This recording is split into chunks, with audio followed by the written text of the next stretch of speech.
Olá, seja bem-vindo, seja bem-vinda.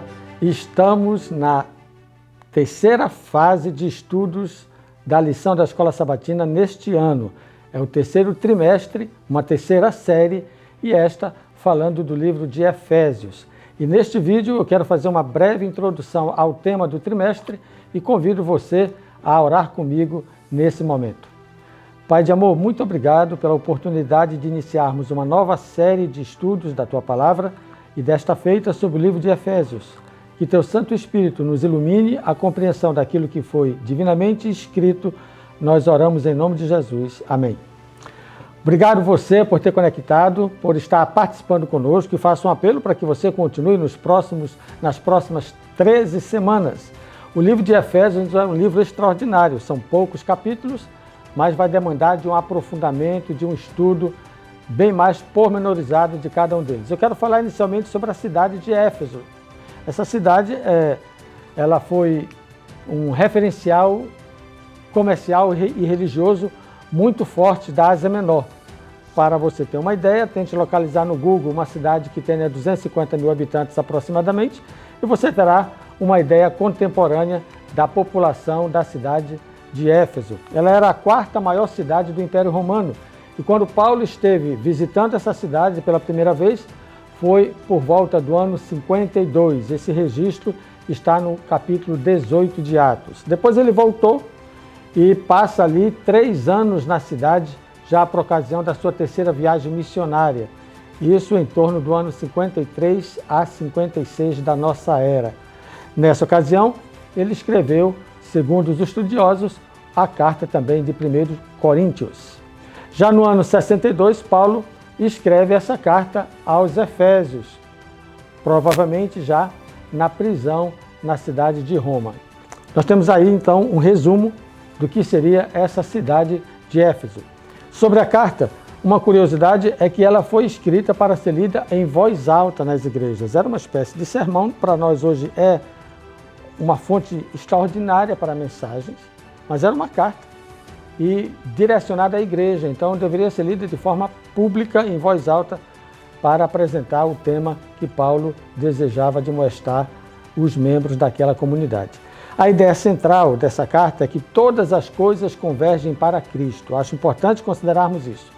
Serão 3 meses de estudo e a centralidade desse estudo é entender que todas as coisas no relato desta carta apontam, convergem para a pessoa de Cristo. A ideia central é de uma igreja ideal. E qual é a igreja ideal na carta de Paulo à igreja de Efésios? É uma igreja que vive em unidade e vive em missão, em trabalho. Se você, por exemplo, utilizar os 3 primeiros capítulos da carta, a temática será vida em unidade. E se considerar os 4, 5 e o 6º capítulo da carta, os 3 últimos capítulos, a ênfase é missão, trabalho. Se fôssemos dividir a carta em 2 tópicos apenas, faríamos falando dos privilégios e das responsabilidades. Privilégios: louvor pela redenção, a oportunidade de orar pela revelação, a posição do cristão, que é um privilégio, e a oração pela realização da vontade de Deus na vida do crente. São privilégios que promovem convicção na vida do crente. A segunda parte da carta, a partir do capítulo 4, seriam responsabilidades, a conduta do crente.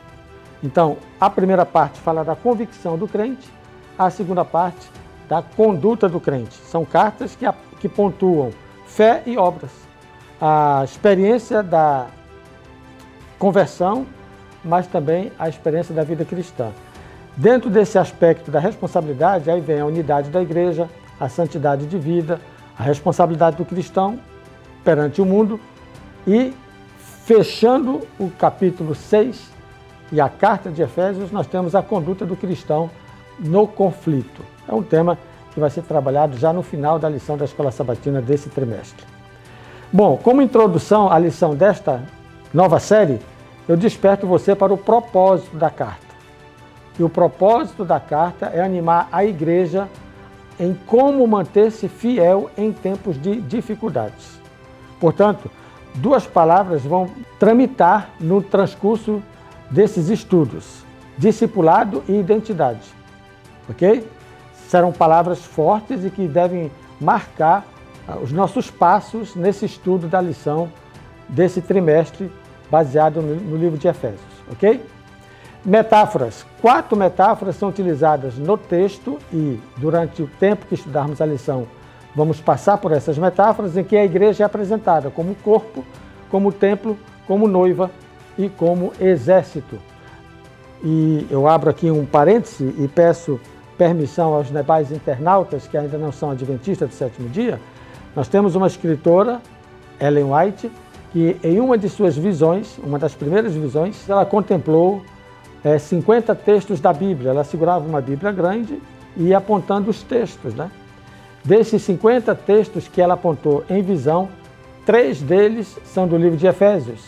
Efésios 4:32, que fala de santidade, Efésios 6:10-13, que fala de vitória, e Efésios 6:14-18, que fala da vida cristã, do aspecto da missão, do testemunho e da oração.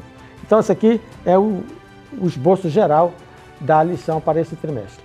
Eu fecho, então, com algumas dicas para você no estudo para a lição da Escola Sabatina nesse trimestre. Essa daqui. Primeiro, reserve um momento para ler todo o livro, ok?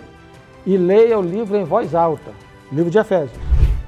E pode ser agora, depois desse vídeo, tá? Terminou o vídeo, comece a ler. Leia em voz alta, vai dar no máximo 15 minutos, ok? Uma outra dica, leia todas as passagens recomendadas na lição, ok? Porque é importante, você vai aprofundar-se bem no estudo desse trimestre e separe gemas preciosas, aqueles versos, aquelas palavras-chave que você pode destacar, marque, sublinhe, que isso vai ser muito importante para você abordar o tema na unidade de ação. Escreva a ideia do tema de cada dia. Então, ao estudar a lição, você marca, escreve o tema, escreve a frase da semana, faça anotações. Isso aqui é importante para quando você botar o olho na lição, você associar com a marcação e lembrar das considerações que devem ser feitas. Entenda uma coisa, será uma lição com destaques diversificados. Respeite o fato de que você não é o único a ser usado pelo Espírito Santo, ok? Muito mais pessoas vão ser usadas, muito mais contribuirão com o seu aprendizado. Você não é o dono da verdade, nós estamos apenas aprendendo com ela. Em casa você estuda, na igreja você compartilha, mas é o Espírito Santo que guia cada um ao ponto central do estudo. Então, seja bem-vindo a mais uma etapa de estudo da lição da Escola Sabatina.